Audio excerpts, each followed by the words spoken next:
Hello, hello. Happy New Year, everyone, and welcome to another episode of Financial Tides. Today, I'm joined by my co-host, John Perillo, certified financial planner, business partner, and also father.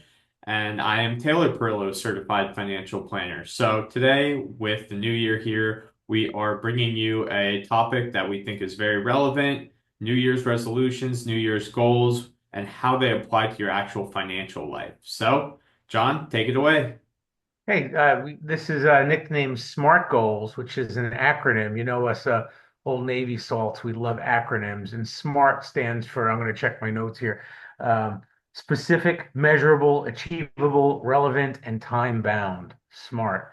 So, I think the key thing is you got to set a specific goal in your mind, and it should be something measurable. You don't want to rely on somebody else's measure. It should be your own measure to success. And most importantly, it needs to be achievable. The big problem is people set goals that are way too high. They say, I want to lose, 50 pounds before Christmas and it's Thanksgiving. Guess what? That's not a measurable, realistic goal.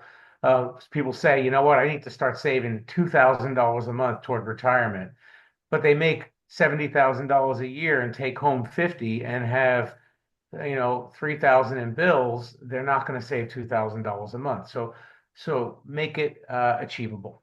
Yeah, and I think when setting goals, everyone, especially financially, I'd say the best time to invest was yesterday, but the second best time was today. That's kind of the same thing with setting goals. If you don't have an outline and a framework, and I think that's what the whole point of a SMART goal is that you're setting yourself up with a framework that you can actually apply to what you're doing to make sure that you're reaching those goals. So the best time was yesterday, but being you probably didn't do it yesterday, and if you're listening to this, the next best time is today. So don't delay it. I think it's really important. I think some examples of a specific versus a non-specific goal is something that we can highlight here. Basically, specific saying or not specific saying something along the lines of I want to raise my retirement savings. Okay, but that's not specific. You want to do it in your 401k? How much do you want to raise it by? We want to have those different items measurable. That's ties into the how much do you want to raise it by portion. We want to make sure that we can measure whether you're doing that or not. So if you want to have an extra $10,000 in your 401k by the end of the year, you know that you're going to have to save. You're going to divide that up across 12 months and you can measure and keep track along the way. And like John said, achievable, you want to make sure it's something you can achieve. So aside from that, there's the two other portions, which is relevance and time bound. So I kind of hit on time bound, which was setting it by the end of the year. You want to have a time so you can check in with yourself and hold yourself accountable. And then relevance. So why is it important to you? If you just say, hey, I want to save more money this year, it's, well, okay, that's great. Everyone wants to save more money, but what are you going to do with that money? Connecting that dot back to why you want to have that goal and why it's relevant to your life and why it's important to you is what you can really lean on and go back to when you're feeling like, hey, I'm struggling with this. I have a lot of bills. I need to save more. Why is it important to me that I'm saving more? Is the coffee right now and the instant gratification right now more important? Or is my actual goal and why I'm doing it more important? So I think that's why relevance plays kind of a key factor in here. And you mentioned 401k contributions or where you want to save. That's one that, I've seen a lot of wealth built. When I came into the business, I met wealthy people who basically just saved incrementally and raised it. The 403B salesman came to the school lunchroom and he got them started with $50 a paycheck, in the 60s and then or the 70s and then came by and said, do you want to double that? And they said, I can't afford to double it. And then he said, well, how about we go from $50 to $60?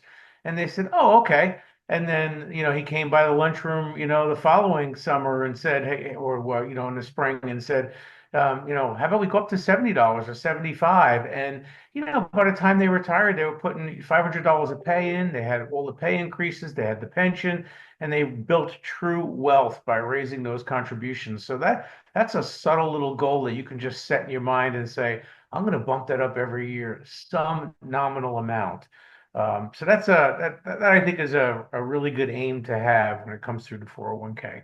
Yeah, and I think with the 401k, there's a bunch of different thresholds that can kind of get you going in the right direction and keep you going in the right direction.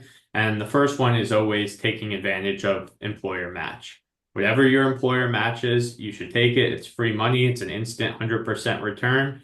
So if you have a 3% employer match, take advantage of that 3%. You now have 6% going in instead of just the 3%. So I think that's always the first goal and threshold is take full advantage of your employer match. Next one, try to save 10, 15, 20% of your total salary. That's kind of that next threshold of, hey, I'm doing well. I have a lot of my debt paid off. I'm covered. And then the final one is, hey, I'm going to try to max out my 401k. So I think you raise little bits by bit and try to work towards that number, even if it's not in 1 year of, hey, I want to go from the 3% to 10%. It doesn't have to be a 1 year goal. You can set that time bound goal and work your way to it and say, hey, I want to do this by increasing my savings 1% a year over the next 7 years, for example, to get there. And we typically would say try to get there a little faster if you can, but at least that's an achievable goal that you know you'll be able to do and increase little by little and work your way there to be making sure you're hitting that threshold and eventually getting to the point where you're maxing out. And my personal favorite is over that time period, you typically get raises. So every time you get a raise, that could be part of your goal is that you want 50% of your raise to any raises you get to directly go into retirement savings. So that's the way I Yeah. kind of look at the Or some kind of 401k. savings, right? Even if it's, just, for a new home or some kind of goal besides spending it. And Taylor, you always say, lifestyle inflation is a big destroyer of strategy because people make more and more money and they ratchet up their lifestyle and then they get to retirement. They're living on, $250,000 a year household income. They both retire and now they got to figure out how to live on 80,000 of household income. And that means that all the vacations stop, the trips stop, the first class airfares become, gas the car up and we'll drive, across the country. So, we got to watch out for lifestyle inflation. And so that was a really good piece of advice on all raises need to be looked at in the form of, accumulation. So, Yeah. And um, before we sound too much like fun suckers where people are going to listen to this and say, "Oh, they just want us to save. They don't want us to do anything else." I think now is a good time to kind of interject before everyone loses interest and say that another goal that you could have could be investing in yourself. So there's a lot of things that people want to do, experiences, travel, places to see.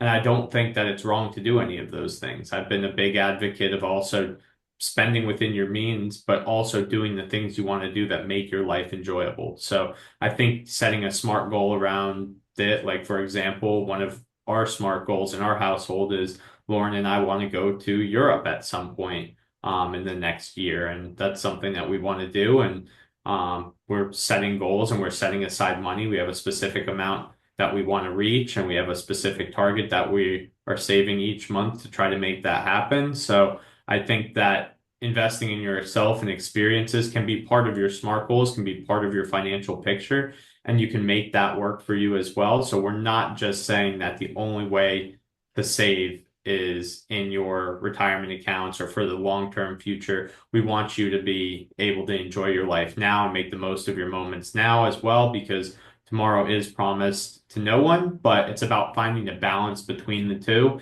and making sure that you're not sacrificing your financial future for the short term, but also not sacrificing your short term for your financial future. So kind of helping find that balance.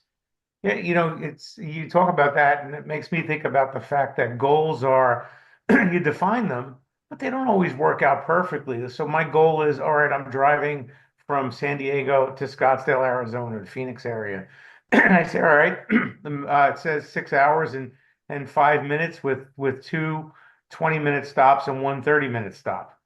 And then I get to that first stop and I say, all right, I'm in and out of here in 5 minutes, and I'm like George Costanza on Seinfeld. I say, I'm making really good time now, and I'm driving. I don't know if you remember that episode, but I'm making good time. I'm way ahead, and then all of a sudden I get down the road and I see the red thing on the GPS and it says road construction next 20 miles. And we just slowed to 30 miles an hour for 20 miles. And now I'm behind.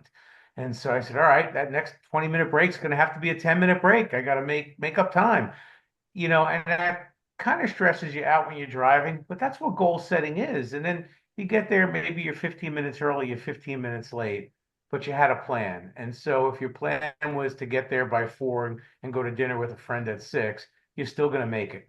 You're going to have a little less time, a shorter shower, but that's what goal setting is. It's planning something. The old days, we did it with a map. We went to Auto Club or AAA and we got TripTiks, if you remember those. They were little maps that you flipped on a spiral, and it showed the pages. And as a kid in the car, we would just love paging through those.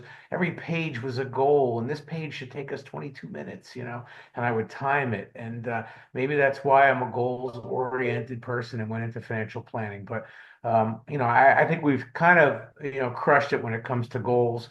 And then we had a couple other loose things we were going to talk about, like tackling debt, adding life insurance to protect your family, and just revisit the household budget. So Taylor, take it away with that, please. Yeah, and I think that those are kind of the backbone of the financial plan and kind of where you need to start, the foundation that you need to build. And I think that this is really important because if you don't have this foundation under you to start, starting with an emergency fund, it can crush your financial plan if you start investing and you saved all this money in a stock portfolio, stock market goes down and you don't have an emergency fund, you lose your job at the same time. So it's about building the foundation first, which the first step of that foundation is your emergency fund. So going into the new year, the first thing I want everyone listening to this to do is I want them to take their salary and I want them to think of all the money that they spend. So this is revisiting your household budget first, kind of figure out what you spend on a monthly basis and say, okay, God forbid I lost my job, how would I pay for those things?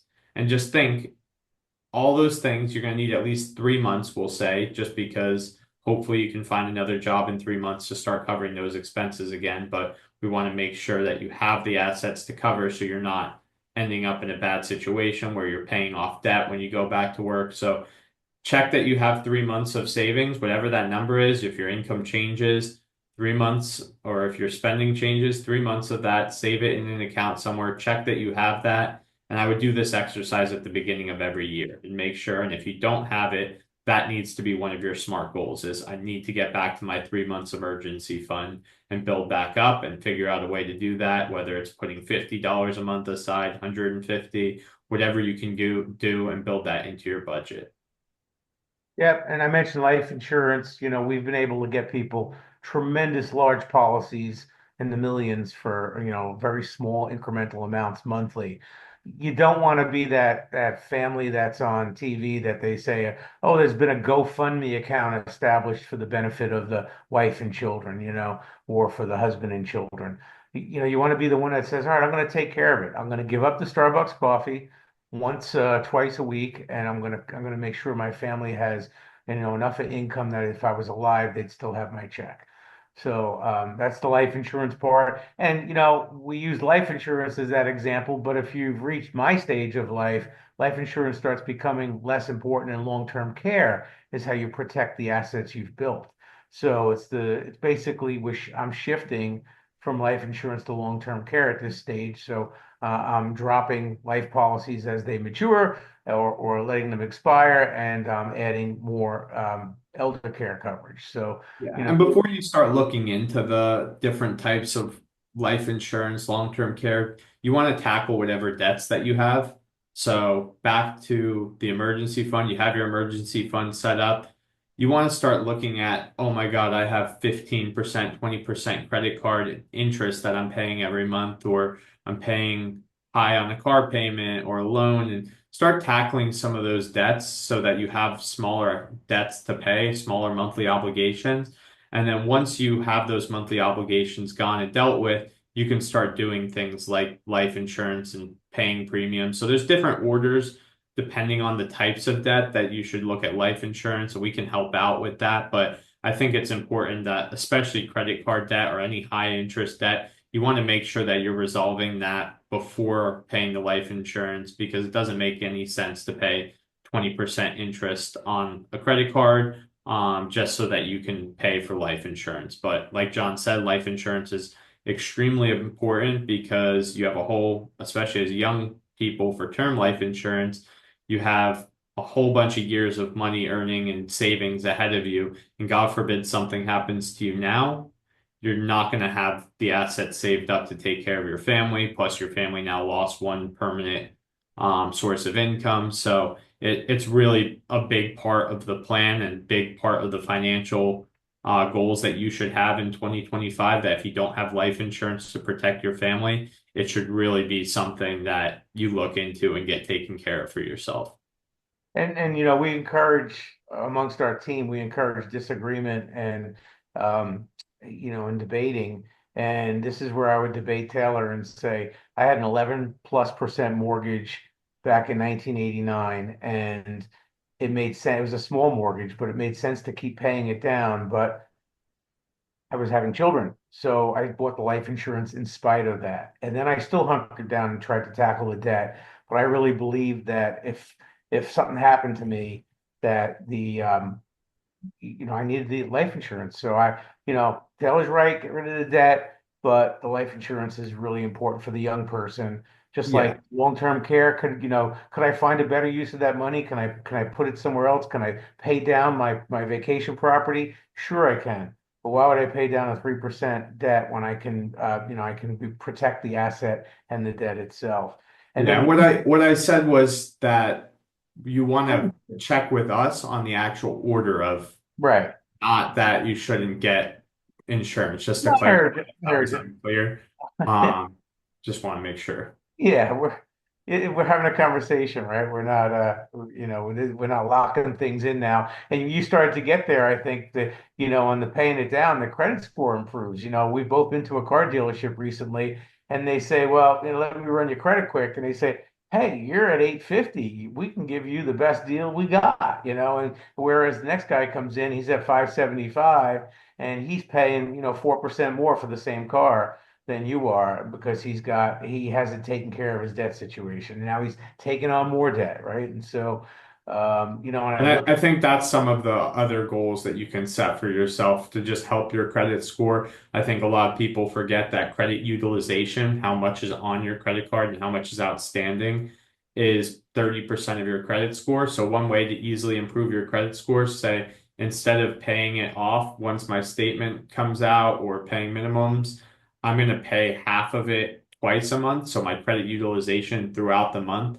is staying lower. So just making simple two payments or once a week payment type of thing of what the balance is, keeping your credit card at zero could help your credit score a lot. And then obviously paying it on time, not having any late payments makes a big difference as well. So I think those are other goals that you can set for yourself to really help your credit score. And then last but not least, one that's very underappreciated, I think both in the young and older community, is estate planning.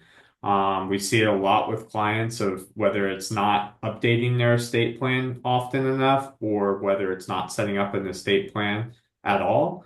It's crucial to kind of have everything you want down in writing because it costs a little bit of money, but nothing costs more money than not having this in place. Nothing costs more time and headaches and trying to figure it out for your heirs and frustration. And that's not the way anyone wants to leave this world, leaving headaches and nightmares for the people after them. So I think getting an estate plan done is a top priority and a goal for everybody to have. I think the exception being, hey, if you're young and unmarried, you probably don't need an estate plan all that much with limited assets. But I think as soon as you have a spouse or child, any assets of any significance, you should have an estate plan in place to make sure that everything is taken care of how you want it to be taken care of, regardless whether you're around to make sure it happens or not. And the last thing I'll say is if you did a thorough estate plan a few years back, a simple goal can be pull it out and read it. That's it. Pull it out January every other year and read it, or every year and read it, because that's where you'll discover, hey, wait a minute, I set this up. It was my stepdad's brother, the lawyer, was the successor trustee. But my stepdad and his brother are long gone, and so I need an update to that. I need to find a new trustee, somebody younger, one of my adult children that's competent, or so just that's a simple goal, right? You don't have to go see a lawyer and draft up documents. You did it all already. You just have to pull them out, give them a once over, and say, yeah, we're good for now. And it's definitely specific. You're going to read it. It's measurable. You're going to read a certain amount of pages in January to get it done. It's attainable because they shouldn't be a full book of anything. It's relevant because your life is important and how everything happens of everything you've worked hard for is extremely important for you and the next of kin. And time bound, you're going to read it in January. So it's a SMART goal and you set it for yourself and you can accomplish these, and we're happy to help accomplish these with you guys over the course of 2025 and the years to come. Thank you, Taylor. Thank you, everybody, for joining today, and we look forward to talking to you soon and make this a great start to 2025.